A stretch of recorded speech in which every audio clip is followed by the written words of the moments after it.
नमस्कार। आज हम एक बहुत ही दिलचस्प बल्कि कहूं तो बेहद विशाल विषय पर बात करने वाले हैं।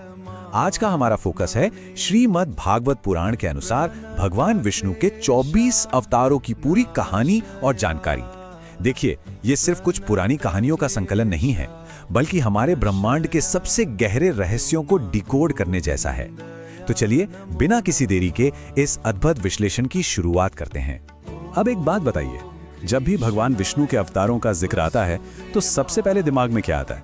दशावतार है ना, यानी सिर्फ 10 अवतार। लेकिन क्या हो अगर मैं कहूं कि ये पूरी तस्वीर है ही नहीं? जी हाँ, श्रीमद् भागवत पुराण के मुताबिक ब्रह्मांड को बचाने और धर्म को फिर से स्थापित करने के लिए भगवान ने 10 नहीं बल्कि पूरे 24 विशिष्ट अवतार लिए हैं। सोचिए जरा, ये हमारी आम धारणाओं को कितनी बुरी तरह चुनौती देता है। ये पूरी व्यवस्था हमारी सोच से कहीं ज्यादा विशाल है। तो इस पूरे विषय को आसानी से समझने के लिए हमने इसे इन 5 हिस्सों में बांटा है। पहला, अवतारों का रहस्य। दूसरा, दिव्य और ऋषि अवतार। तीसरा, पशु और मिश्रित अवतार। चौथा, मानव रूपी अवतार। और अंत में भागवत के 10 लक्षण। खंड 1, अवतारों का रहस्य, अनंत को समझना। असल में अवतारवाद का मतलब ही है परम सत्ता का नीचे उतरना। भौतिक जगत की रचना के लिए भगवान सबसे पहले 3 पुरुष अवतारों का रूप लेते हैं।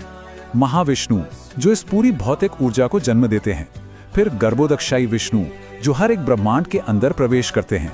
और अंत में एक क्षीरोदक्षायी विष्णु, जो हर जीव और हर कण के भीतर परमात्मा के रूप में बसते हैं। कह सकते हैं कि ये अवतारों का सबसे पहला और सबसे बुनियादी स्तर है। अब ये अवतारों का पूरा सिस्टम कोई यूं ही रैंडम चीज नहीं है। ये बहुत ही लॉजिकल और व्यवस्थित है। इन्हें इनके ब्रह्मांडीय उद्देश्यों के आधार पर अलग अलग कैटेगरी में रखा गया है। जैसे लीला अवतार, ये वो हैं जो हर कल्प में प्रकट होते हैं।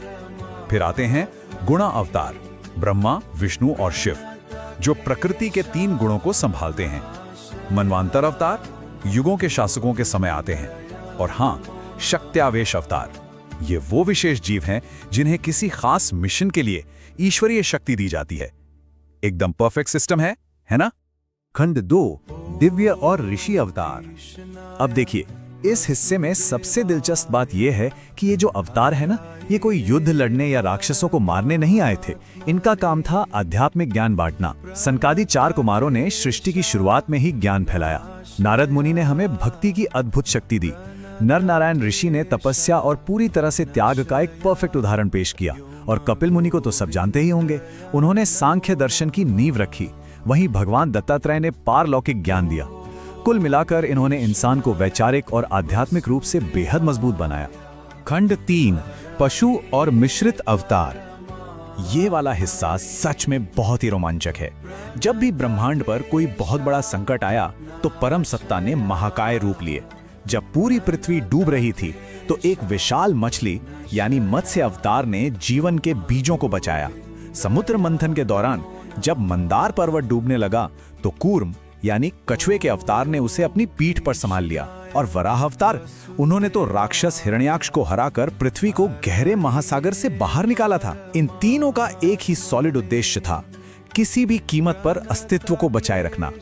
और बात सिर्फ पशु रूपों तक ही सीमित नहीं रही, कुछ बेहद उग्र और हाइब्रिड रूप भी सामने आए। जैसे निरसिंह अवतार, आधा इंसान आधा शेर।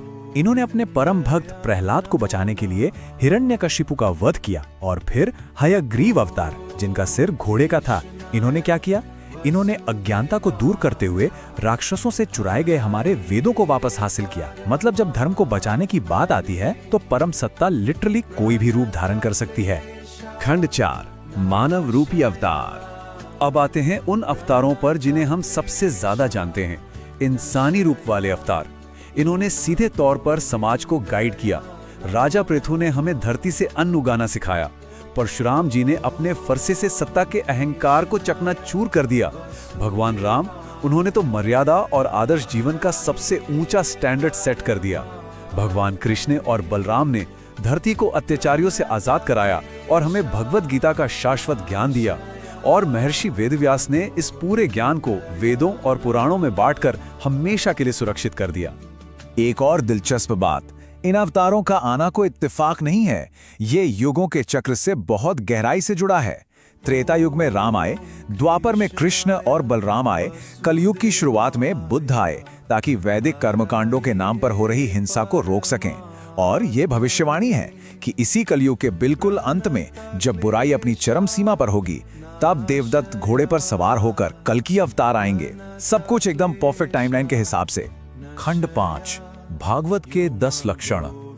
आखिर श्रीमद् भागवत पुराण इन 24 अवतारों को समझाता कैसे है? इसके लिए वो इन 10 लक्षणों का इस्तेमाल करता है। सर्ग, विसर्ग, स्थान, पोषण। इसमें सृष्टि के बनने से लेकर उसके खत्म होने और मोक्ष तक सब कुछ शामिल है। लेकिन यहाँ एक बहुत बड़ा ट्विस्ट है। शुरुआत के ये जो 9 लक्षण है ना, उनका अपना कोई अलग वजूद नहीं है। वे सिर्फ और सिर्फ इसलिए बताए गए हैं ताकि हम 10वें और सबसे अहम लक्षण को पूरी तरह से समझ सके। तो वो 10वां लक्षण क्या है? वो है आश्रय। आश्रय का मतलब है अल्टीमेट सुप्रीम रियलिटी, वो परब्रह्म जिसके भरोसे ये पूरा ब्रह्मांड टिका हुआ है। चाहे सृष्टि का निर्माण हो, उसका पालन हो या प्रलय, सब कुछ इसी आश्रय से निकलता है। असल में ये जो 24 अवतारों की हमने अभी तक बात की ना, ये सब अंततः इसी एक परम आश्रय की तरफ इशारा करते हैं। ये बस उसी के अलग अलग रूप हैं। इस पूरी बात को श्रीमद् भागवत का ये श्लोक बहुत ही खूबसूरती से समेटता है। इसमें कहा गया है, हे ब्राह्मणों, भगवान के अवतार असंख्य हैं, जैसे पानी के अटूट स्रोतों से बहने वाली नदियां। मतलब ये 24 अवतारों की लिस्ट तो बस मुख्य अवतारों की है। असल में भगवान के रूप और उनका विस्तार किसी अथाह समंदर की तरह है, जिसकी लिटरली कोई सीमा ही नहीं है। तो इस विश्लेषण को खत्म करते हुए एक सवाल है जिस पर हम सबको सोचना चाहिए। अगर परमेश्वर के रूप वाकई इतने अनंत हैं, एक कभी ना खत्म होने वाली झील से निकलने वाली नदियों की तरह, तो क्या पता इस विशाल ब्रह्मांड के किसी कोने में किसी बिल्कुल नए उद्देश्य के साथ ऊर्जा का कोई नया रूप अभी इसी वक्त प्रवाहित हो रहा हो। है ना कमाल की बात?